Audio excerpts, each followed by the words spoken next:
আমরা আইসক্রিম প্ল্যান্টের একটা ভিডিও করছি। এটা হলো প্যানেল কন্ট্রোল বোর্ড। এই প্যানেল কন্ট্রোল বোর্ডের মাধ্যমে প্রত্যেকটা জিনিসে অন অফ এবং ব্যবহার করার জন্য কন্ট্রোল প্যানেল বোর্ডটা। আমি প্রথমে আসবো পাস্তুরাইজারের কাজ কি।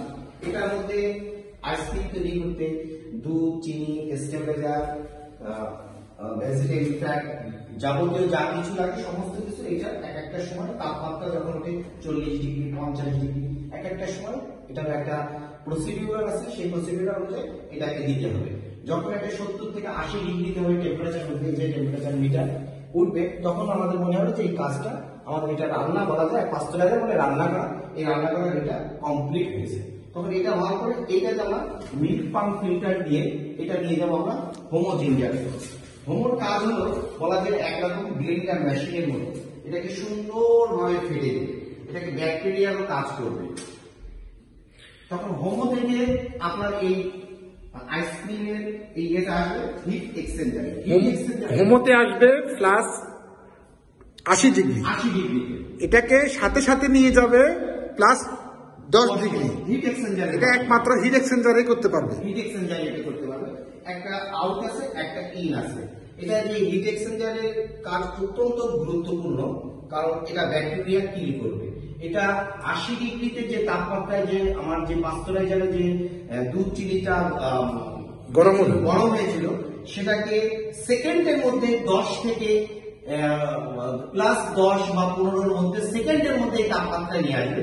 যদি এটা আমরা আস্তে ধীরে সুস্থে করি তাহলে কিন্তু ব্যাকটেরিয়াটা কিল হবে না। সুতরাং হিট এক্সচেঞ্জার এবং হোমো জিঞ্জার, এটা আইসক্রিম বলেন বা জুস বলেন, আপনি যাই বলেন, দুধ জাতীয় জিনিস যাই তৈরি করবেন, হিট এক্সচেঞ্জার এবং হোমো জিঞ্জারের কাজ অত্যন্ত গুরুত্বপূর্ণ। কারণ ব্যাকটেরিয়া কিল করতে হলে হিট এক্সচেঞ্জারের বিকল্প নাই বলেই আমি মনে করি। এখন আপনার হিট এক্সচেঞ্জারে তাহলে ঘন্টায় যেটা 500 লিটার, এটা 500 হতে পারে, 2000 হতে পারে, আরো বেশি হতে পারে, 200 লিটার হতে পারে। এক একটা যার যেরকম প্রয়োজন অনুযায়ী সে সেরকম প্রয়োজন অনুযায়ী এই হিট এক্সচেঞ্জারটা বা হোমো বা পাস্তুরাইজার নিয়ে থাকে। এখন আপনার হিট এক্সচেঞ্জারের মাধ্যমে যে সেকেন্ডের মাধ্যমে যে তাপমাত্রাটা, এই হিট এক্সচেঞ্জারে এক পাশে পানি এক পাশে মিল্ক দুধ দুইটা পাস হয়। একটা দিয়ে পানি ঢুকবে আর একটা দিয়ে দুধ পাস হবে। এইভাবে এটা সেকেন্ডের মাধ্যমে যে 80 ডিগ্রি যে তাপমাত্রা ছিল এটাকে 10 প্লাস বা 15-এর মধ্যে এটা নিয়ে আসার কাজ হলো হিট এক্সচেঞ্জারের কাজ। আর আমার মনে হয় শুধু আইসক্রিমের জন্য না, আপনি জুস তৈরি করেন বা যার জিনিসই তৈরি করেন এই টাইপের দুধ জাতীয়, হিট এক্সচেঞ্জার এবং হোমো বিকল্প নাই। আপনাকে ব্যাকটেরিয়াটা যদি কিল করতে হয়, এবার আপনাকে এটা হিট এক্সচেঞ্জারের মাধ্যমে এটা চলে যাবে হ্যাজিং ভ্যাট। এইটা হ্যাজিং ভ্যাটে যখন 2 থেকে 4 ডিগ্রিতে চলে আসবে তাপমাত্রা, তখন আমার আইসক্রিম তৈরি করার মতন উপযোগী হয়ে গেছে। তখন এখান থেকে আমরা কন্টিনিউয়াস ফিচারের মাধ্যমে এটা আমরা প্যাকেজিং করবো আইসক্রিম। এটা আমাদের কন্টিনিউয়াস ফিচার, এটাতে আমরা আইসক্রিম তৈরি করবো।